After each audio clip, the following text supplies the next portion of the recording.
Hello, everyone, and welcome to the Second to None podcast. I am Blaine Gilmer here with my co-host Tavares King, and on Second to None, we are part of the Believe Podcast Network and streaming live on the 365 Sports YouTube channel. And we are excited to be talking CFP action with two SEC teams involved. TK, so you're about to get on a plane here in just a little while, head down to the Miami area to watch the Dogs play Michigan. So, how excited are you to be breaking down a little CFP action here? Man, super excited. Obviously excited.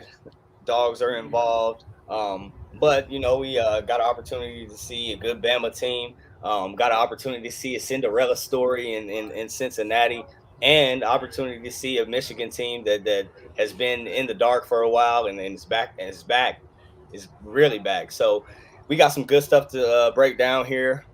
Chop it up about a little bit and yeah, man, I'm excited, bro. Super excited to get down there. Hope to see you down there. Obviously, it looked nice down there, boy. The weather looks Yeah, smooth. man. Yeah, it's looking good. Feeling good down here in the Miami area. So I'm over here at the Media Hotel real quick. Just to hop on the show. Make sure I got some good Wi-Fi. TK, gotta have it going on over here. But we wanted to thank everybody real quick, especially our sponsor, Bet Online guys, because with Bet Online, we're back and better than ever. A new web interface for the rest of the NBA season and more props and odds and lines than ever before. Bet Online remains the number one spot for basketball and football action this season. So head over to the new updated desktop or mobile site to sign up today and receive your 50% welcome bonus on your first deposit.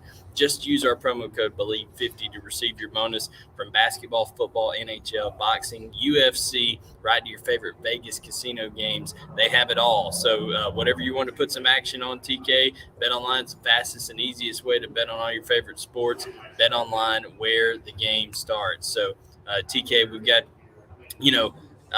a game here in the Cincinnati versus Alabama game where, speaking of betting and favorites, Alabama is a 2-touchdown favorite, 14-point favorite. Some places you'll see 13 and a half. But Alabama is a heavy favorite going into the Cincinnati game just after being a underdog for the first time in 5 or 6 years versus Georgia in the SEC championship game. So it's good. It's going to be interesting that Nick Saban's already got Alabama talking like they're an underdog for some reason against Cincinnati. This man does some mental jujitsu on those players over there. I'm just telling you. I mean, you got to do everything you can to keep your players' energy at its peak, and obviously, Coach Saban does a great job with doing that. Um, he's a savant in that sense of getting his players on the right page, keeping them focused and keeping the task at hand. He always has them ready whether they're playing Joe Schmo or University of Georgia or a Cincinnati team who could easily be overlooked. Um, and I don't think that that's the case. I think that they're taking this thing as serious as possible. Um, and I think that line that you're talking about is probably accurate. The big matchup to me in this game is out wide. It's with those guys, Sauce Gardner, Kobe Bryant. Um, how are they gonna cover a Jameson Williams? How are they gonna slow down a Bryce Young? And I think they do that by getting in his face, disrupting him early with timing. Um, and obviously seeing if they can get home. I think that's a big key to beating a Bama team is heating Bryce Young up and making him move and obviously getting home, which is something that we didn't do in that SEC championship. But I think that's the recipe for success for Cincinnati if they're gonna come out on top in this game. Oh, you muted. Sorry, I muted myself there. But when you talk about Alabama, I think obviously it's kind of rinse and repeat. I mean, this is old hat. They're used to this. But here's the thing. Anytime you lose a guy who's a glue guy, so to speak, like a John Mechie, right? Mhm. Somebody else has to step up because he's that chain mover. He's the guy that always, it seemed like he'd been there forever. He knew how to move the chains, get to certain spots in their scheme. And then, of course, when you got him working underneath and you got JMO willing to take the top off and being able to take the top off for that offense, it's a different thing. So I think not that Alabama fans should at least probably be worried about it because there's talented guys there, but TK, it'll be intriguing to see who becomes that kind of second option now behind Jamison Williams now that he's John Mechie's lost for the year with his injury. Yeah, 100%. I got it written down right here. Who can step up? Is it a Slade Bolden um, for Alabama in the slot? Is it a tight end? Is it somebody out of the backfield that emerges? Who can step up and kind of be that third guy um, for that offense behind a Bryce Young and a Jamison Williams? Um, I, I personally think again the big matchup is out wide and will be out wide. I think that's going to be the key factor in this game. If Kobe Bryant and Sauce Gardner can disrupt those wideouts, it could get interesting. But other than that, um, if if that's not getting done, this thing could get a little one sided. And again, I like that line. Yeah, and TK, I guess the only other thing you could hope to do if you're Cincinnati is to be able to be more methodical on offense, right? Obviously, if you can go score, you want to go score, but if you can be methodical and score, that keeps that Alabama offense off the field. Cincinnati averages 247 yards rushing a game, and it's largely spearheaded by Jerome Ford and Desmond Ritter. So Mhm. Jerome Ford, the transfer from Alabama, he is definitely tired of that question. He told everybody to stop referring to him as the transfer from Alabama. He is the Cincinnati Bearcat. He's ready to I'm roll over it. bear. I'm over it. Yeah, bear down, all that good stuff. So he's ready to go. But I think Desmond Ritter and Jerome Ford, whether it's in the power read quarterback game or the zone read RPOs, where Desmond Ritter could read a linebacker himself, all that kind of stuff is going to come into play for Cincinnati. They're going to throw the kitchen sink at Alabama. It's just can they be consistent enough up front blocking Alabama's really good defensive front to be able to move the ball, running it, and being able to sustain drives. I think that's going to be a big key to this game. Yeah, I think that's going to be huge. You talked about it. If they can methodically move the ball and be comfortable doing that, if Desmond Ritter can be comfortable with taking chunks here and there and little runs, 4 yard runs here and there, and not get into a pissing contest with Bryce Young, who's gonna have explosive plays, who may have explosive plays in the game.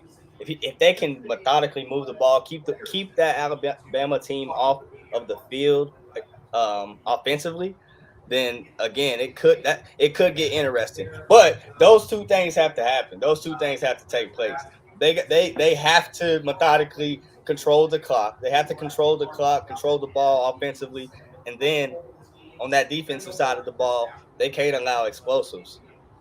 And Yeah, obviously that's way easier said than done. But that's what you got in front of you, big dog. it is way easier said than done. And here's the thing: when you come to Cincinnati, they're going to have to play as clean of a game as they played. You can't turn the ball over. You saw that against with Georgia and Alabama. It's not that obviously Georgia got torched on the secondary. They didn't get pressure up front, but I think Cincinnati, they're going to have to be more aggressive, and I think they can afford to be more aggressive with the two corners that they have. But offensively, Desmond Ritter's going to have to take care of the football. So it's going to be interesting to see how well and effectively they're able to do that.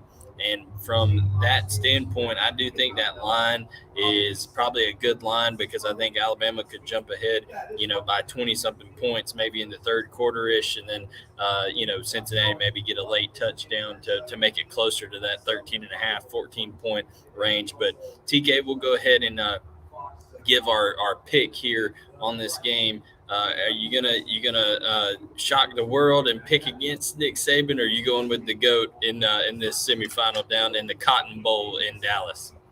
Yeah, man, I can't do it. I can't go against Nick We learned Saban. our lesson in the Uh, SEC championship game, didn't we? yeah, I can't. I'm not gonna do it this time, y'all. I think that Coach Saban. always has his guys ready. I think he always has his guys ready to play. I don't think this game will be any different. I think that you got a guy in Bryce Young, a young guy in Bryce Young, who's a Heisman, who's carried this team on his back and is looking to continue to do something great. Um, Jameson Williams as well is somebody that's special. And then we didn't even talk about how good that defense looked. Yeah, In Will the SEC. Anderson and Yeah, Dallas dude. Turner can We get we after we the quarterback. I'm not going to not talk about Will Anderson on this episode. So, dude, they got that to deal with. I think it might be a little too much for them. I said I like the line. I'm taking Bama 35-21 over Cincinnati. 35-21. So you think they cover? Okay, 35 points. Hey, holding Alabama to 35 points in a playoff would be an accomplishment. Honestly, to that point, that's if they kind of take their foot off the gas. In my opinion, if they do that, I just I just don't see. I think Cincinnati will be able to maybe frustrate Jameson Williams a little bit early on just by what they'll be able to do because of the coverage skills of Sauce Gardner and because of the coverage skills of Kobe Bryant, who will be wearing the number 8, by the way, to honor the late Kobe Bryant of NBA fame. But so, when it comes to those guys, it's going to be interesting to see just how much they can frustrate them. But you have a Heisman Trophy winner, TK, who is talking about how he's overlooked and all this kind of stuff. Nick Saban just has a way of getting these guys in this mental space where they stay hungry and they feel like they've got more to achieve and work for. So this Alabama team, it's going to be very, very interesting to watch them how they come out and react after a big win over Georgia and they play in Cincinnati. I think they have some of the best composure in the country. I'm going to take Alabama to win this game. I'm going to say they do it in kind of more routine fashion. I'm going to say they win, 41-21, something along those lines. And I think, we'll see someone, whether it's Cameron Latou or whether it's Billingsley or it's Ja'Cory Brooks, Ajayi Hall, whoever, with Jameson Williams getting all that attention. Bryce Young's going to find him a new favorite in this game to help out with John Mechie being down. So that would be very, very interesting to see. So I think we're both on the same page there, taking Alabama to win and to cover in the Cotton Bowl. Now, TK, the one that you're coming down to see, the one that I'll be at covering, we have the Orange Bowl, where it is the Big Ten champion Michigan Wolverines taking on the number 3 ranked Georgia Bulldogs. And Georgia just suffered their first loss in the SEC championship game a couple weeks ago, trying to get regrouped, refocused. They're a 7.5 point favorite leading into this one against Michigan. So, TK, just initial thoughts right off the bat between the Wolverines and the Bulldogs. Man, it's going to be a good one. I think we talked about it earlier. We got two teams that I think that are really evenly matched. They run the ball well offensively. We defend the run extremely well. Their front was awarded the best, The offensive Joe Moore Award. Yeah, the Joe Moore Award. Our front has several guys that were award nominees and winners, even on that second level. So it's a match. If you like football, it's a match made in heaven. If you like running the football, it's a match made in heaven. So it's going to be a fun one. I think it's the most interesting game of the two for sure. Not just because I'm a dog fan, but because I think it's the better game. I think it's one that's more evenly matched. Yeah, what's the old boxing analogy? Styles make fights, right? I mean, that's what it is right there. You got two big slug it out type teams, hard hitting defense. TK, what I've been impressed by is just how closely these teams match up in terms of their numbers and how they've gone about doing things. When you look at third down percentages, I mean, Georgia's converting at 44% on third down. Michigan at 45% on third down, both really efficient numbers there. their red zone numbers are similar. But when it comes down to it, yards per carry, Michigan averaging about 5.3 yards per carry on the year, while Georgia averages 5.2. To get that was really a lot of people, and trust me, it's been a huge topic of discussion down here in Miami this week, the quarterback situation for Georgia and all that kind of stuff.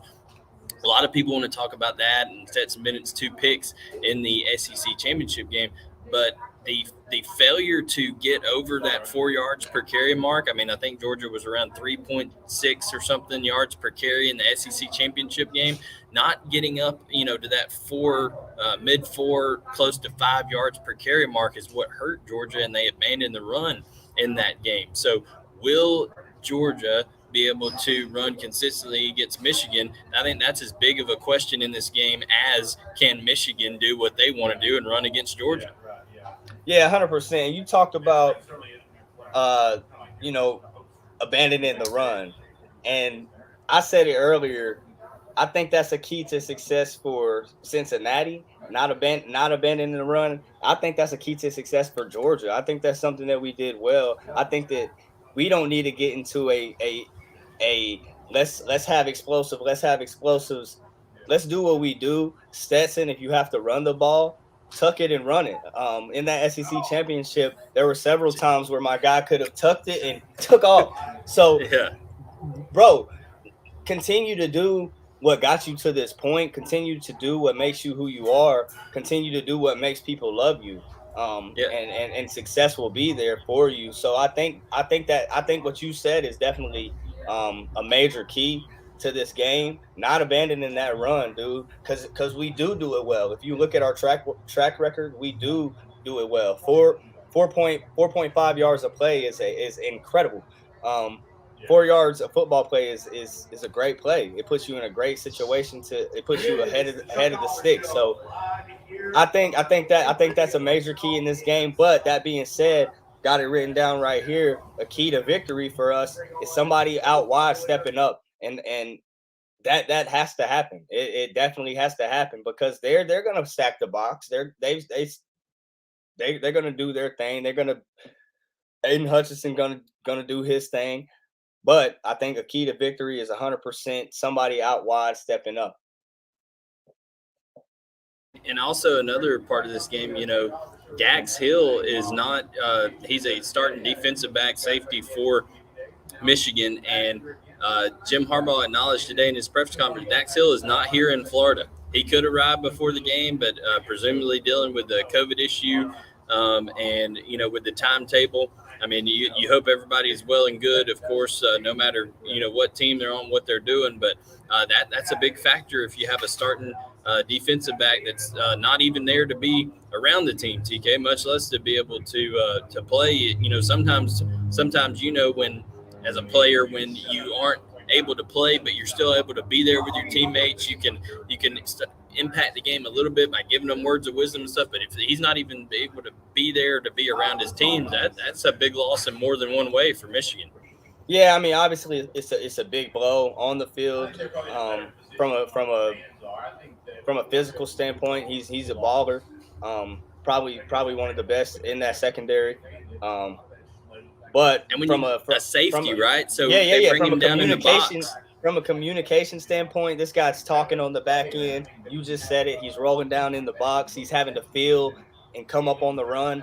Um, yeah, I think that's definitely a big blow. It definitely does something to that Michigan back end, to that Michigan defense. Yeah, and I think, but conversely, when you're talking about for Georgia, some of the keys for them, you have Aiden Hutchinson at the defensive end position for Michigan, who finished second in the Heisman voting. The clip has gone viral now, TK, where you saw him pointing at the Ohio State tackle, telling him to come get some, before the play, and then just goes and bull rushes him and knocks him over. People actually asked Jamari Sawyer about that in Jamari Sawyer's media availability down here. Jamari Sawyer seems like he's been around Athens for a decade. He seems like he's been there forever. He's done some good things for Georgia Bulldog, but he's going to have the biggest challenge of his career when he faces when he faces Aiden Hutchinson this week. Arguably in the last 2 weeks. Now Will Anderson played on the other side, but he will be head up with Aiden Hutchinson in this matchup. Yeah, definitely has his work cut out for him, and I've talked about it on another podcast. We Aiden Hutchinson is a guy you definitely have to account for. He's a guy you have to do special things for. You will see Aiden Hutchinson get chipped by tight ends, by the backs. Darnell Washington. 100%. You will see him get chipped several times. Now we won't get into we're gonna chip him every play and take ourselves out of position, or take ourselves away from doing what we're gonna do. But he's gonna get touched for sure, because once you touch him one time, one good time, that's gonna be in his mind like, oh, now I gotta watch out for this chip. So he's gonna get touched. We're gonna do some special things for him. We gotta do some special things for him because he's that caliber of a dude. So that being said, he'll have some help in there. Our tackle will have some help in there as well. With those chips, with Big O chipping them, with Brock chipping them as well. So there'll be some help. He will be accounted for, I'm sure. Yeah, no doubt about it. Now, one thing Georgia can do if they're worried about that pass rush. I know they got Ojabo as well, but Hutchinson mainly lines up onto the left side of the offense. They can move that pocket out to the right. Do some sprint action type stuff, seal that right edge with a tight end, with a running back, whoever in protection to kind of help out if you want to move the pocket. And I think getting Stetson out on the perimeter with an option to run or pass is something that could be viable. Not only in the kind of the red zone, but just in a second and short, something like that type situation. But TK, speaking of the red zone, that's been an area of emphasis, especially after the Alabama game, because Georgia got into the red zone frequently but didn't convert on those chances. One thing that did work down in that in the red zone was Darnell Washington and being able to throw the ball up high and him go get it. Would you anticipate seeing more of that, more targets for Darnell? Maybe especially in the red zone, Georgia gets down inside the 25, 20-yard line area for Big O? Yeah, 100%. I mean, you were right there when he caught that one in the SEC championship. Just went up and snatched it. He's a specimen. I definitely think if we get the right look, um, that option's there. I definitely think if we scheme it up and put him out wide, and they got Joe Schmo out there, oh my God, that option's there. So yeah, there's definitely, Coach Monken. Let's be clear, he's extremely smart. Um, we've seen him take this offense to an offense that didn't use the tight ends, to where the tight ends are very much utilized. So he definitely knows what he has in Big O. He definitely knows what he has in Brock. So I definitely think he definitely is going to find a way to put the ball in his hands and get mix matches on guys like a Big O for sure. Yeah, I mean, and Michigan has guys as well, like Cornelius Johnson, the leading receiver on the year. I mean, they're guys that are going to stress the Georgia secondary. I'm sure. People like to say Cade McNamara, oh, we can't throw the football and stuff like that. I don't know if there's been two more maligned quarterbacks starting in a college football playoff than Yeah, it's a good quarterback matchup for sure. Yeah, I mean, but people talk about them like they're two, sad sacks out here that don't even know how to play the game. I mean, you both of those guys are going to have something to prove. But I think where the matchup comes into play, TK, is Michigan has struggled to cover tight ends against teams like Michigan or against like Nebraska and some other teams that have tested them a little bit. Georgia, of course, their only real struggle in the year. Tennessee tested them a little bit with their wide receiver play, and then Alabama, of course, with their receivers as well. I just want to see how the Georgia secondary responds. Keely Ringo, Lewis Seen, some of those guys who didn't have their best game, admittedly, and Georgia, Lewis Seen even said that Georgia tried to do some things differently than they've done all year, defensively and scheme-wise. How do you think that Ringo and company respond in this game where it's probably going to be play action heavy and kind of, intermediate routes? Well, I mean, Coach Smart said it after the game, and he pretty much coaches that secondary. He said it. These guys are hungrier. They're hungrier now. Um, they're hungrier now than they were before. So I think that those young guys are hungry. They did good all year long up until that point. So I think that they're extremely hungry to go out there and show, improve themselves, um, worthy of being there, and they are worthy of being there. But I think they're extremely hungry. But I think something that has to happen, key to victory on defense, is we got to get home, bro. We have to get home. Plain and simple. Plain and simple. We did it all year. We gave people fits all year doing it, and the one time we don't, you know, it affects the hell out of us. So, we got to continue to do what we do. Obviously, I think that this Michigan team is not don't have the weapons out wide that Alabama has. They don't have the So weapons out wide that Georgia does. yeah, George okay, Pickens is coming back. yeah, 100%. But defensively, they to cover those guys, I think it should be a little bit. Um, I don't want to. I hate saying easier, but yeah, whatever. Oh no, it's easier than covering Jameson Williams. There ain't no doubt about it. That ain't Yeah, no yeah. insult to nobody, my man. Jameson Williams is the best doing it right now.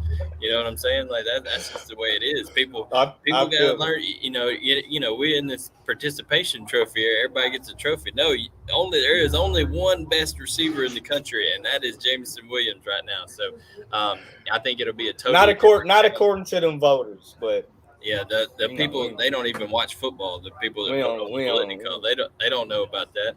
yeah. But in terms of going into this game, I think that Georgia specifically is going to, like you said, whoever can affect the quarterback the most, Michigan or Georgia, is going to do the best in this game because I think both are going to try to run the football and they're going to stick with it. I don't know if either are going to have tremendous success early on. I would think Georgia may have more success at it than Michigan running the ball, but you know both of these teams on the year, TK. Georgia's given up 11 sacks on the year. Michigan's given up 10. So both of these teams do a good job protecting their quarterback. It's going to be what defensive front can get the most pressure on the opposing quarterback. Yeah, that's the key right there, bro. Who can get home? I think if we obviously offensively, if we do a good job of sitting down Aiden Hutchinson, controlling him, um, then we have a good chance. I think Coach Monken's going to put us in a good chance with the RPO game as well as the zone uh, read option to kind of slow Aiden Hutchinson down as well, to do some good things offensively and defensively, bro. If we get home, if we get home, we I think we easily win this game. No doubt. So in terms of it's a 7.5 point line down here in Miami. Warm weather. Everybody's gonna be feeling good. Loose, getting ready to play. What is your prediction for this game? Do you think Georgia covers, and what's the score? Oh man, I had to give a prediction earlier this week. I think I said 28 um 14 dogs. I'm still feeling good in that aspect. I think I'm gonna give them a little bit more points than 14. I think I'm gonna go 28 17 dogs.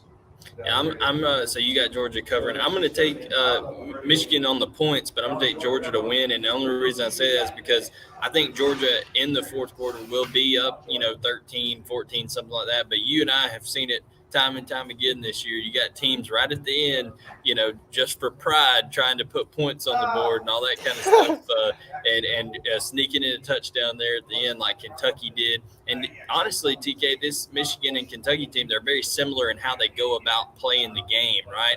And that was when Kentucky was at full strength when they came to Georgia, and they did that kind of at the end of the year or at the end of the game there. So I think Michigan covers late, but I'm going to take Georgia to win this one 27-20, and we'll have a rematch of Alabama and Georgia in Indianapolis. And TK, if Georgia's in the big game, you're going to be making your way up to Indy. Yeah, I think I might have to slide up there, brother. Might have Well, to. maybe we'll do something on location up there in Indy on our show for that one if that takes place, if Georgia and Alabama rematch. Yeah, we'll have to do that. Won't be no palm trees out there though. Damn. No palm trees. I had to bring a trench coat. It would be cold in Indianapolis. Yes, sir. A little trench. I'm gonna bring the trench. I'm gonna look smooth though. Yeah. We may go like nice shirt and tie for you guys. We may do, who knows, we may do all kinds of stuff. No, it look good, but no, we appreciate everybody tuning in for this episode of the Second to None podcast, the show on the Believe Podcast Network that covers all things SEC football related. And thank you to Bet Online for sponsoring the show. For my co-host Tavares King, I am Blaine Gilmer. And Tavares, I'll see you here down in Miami in just a little while. And guys, we will catch you next time on the Second to None podcast.